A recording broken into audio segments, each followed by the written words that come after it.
மாலை நேரம். கடல் அமைதியாக இருந்தது. சீடர்களுடன் படகில் பயணித்தார் இயேசு. அவர் அமைதியாக உறங்கினார். ஆனால் திடீரென வானம் கருமையாகியது.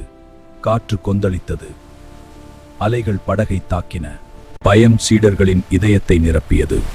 இயேசு படகின் முன் நின்று காற்றையும் கடலையும் நோக்கி கையை உயர்த்துகிறார்.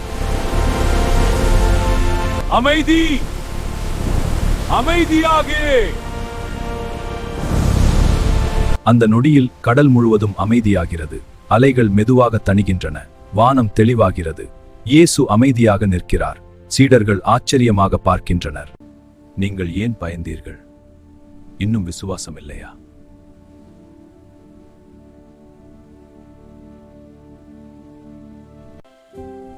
அன்பான ஆண்டவரே, எங்கள் வாழ்க்கையின் புயல்களில் நாங்கள் பயப்படுகிறோம். ஆனால் நீர் எங்களுடன் இருக்கிறீர். ஒரு வார்த்தை போதும், அமைதி வரும். இயேசுவின் நாமத்தில் ஆமென்.